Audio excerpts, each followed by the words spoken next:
Hello, my name is João Marques, Senior Strength and Conditioning Coach and Head of Excellence in Football at Hospital. Today I'm going to talk to you about recovery in football with particular attention for the current World Cup in Russia and how these recovery strategies may help players to succeed for the next match. But before we talk about the recovery strategies that can help the players to be fit to play, we need to consider and to understand the effect of the game.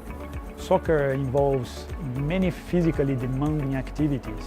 This includes sprinting, running at high speed, accelerating, decelerating, changing direction, jumps, tackles, as well as technical actions such as dribbling, passing, shooting. All these aspects together may lead to a physical performance decrement associated with the disturbance of psychological parameters. This fatigue status has been observed to occur temporarily during the game, particularly after short-term high-intensity periods, also towards the end of the game and after the game. According to current scientific evidence, the decline in performance observed after the game arises from a combination of several factors involving mechanisms from the central nervous system to the muscle cell itself and energy production. Some studies that have looked at the time course of recovery follow a football match reported that 72 hours are required to achieve pre-match levels for physical performance and normalize muscle damage and inflammation. During the World Cup, for example, games are played every 5 days during the first phase and every 4 days until the final. In total 7 games within 28 days. As a result, players may experience some acute and chronic fatigue, potentially leading to underperformance or injury. Therefore, appropriate recovery strategies needs to be implemented, which may accelerate the time to achieve full recovery and potentially reduce the injury risk. We need also to consider other aspects. Players are at the end season phase and have played already a lot of matches prior to the World Cup, as well as the high psychological stress they face during the World Cup because of the pressure they face to win the games.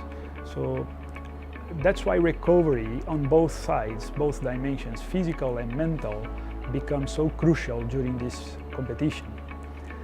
And in terms of recovery modality, cold water immersion after the game, nutritional aspects, sleep and active recovery exercise are the most common strategies adopted by football clubs. So cold water immersion, for example, has been seen to be an effective therapy to improve performance and reduce muscle soreness following acute periods of congested fixtures.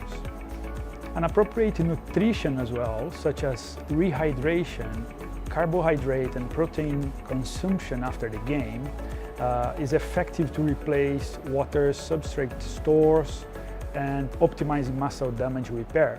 Also, a good night of sleep with high quality and about 80 hours in terms of quantity allow physiological restitution and cognitive recovery.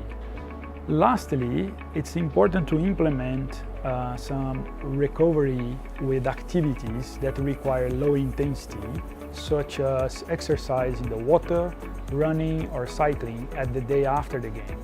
These activities may help blood lactate removal or accelerate pH recovery.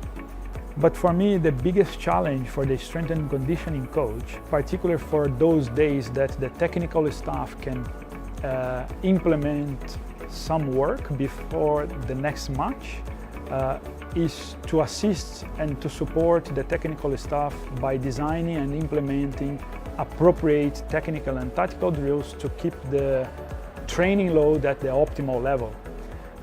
This can be done by a close external, internal and subjective training monitoring load. This becomes crucial to help the staff and the players to succeed during the matches of the World Cup. Hope these tips were helpful. Thank you very much.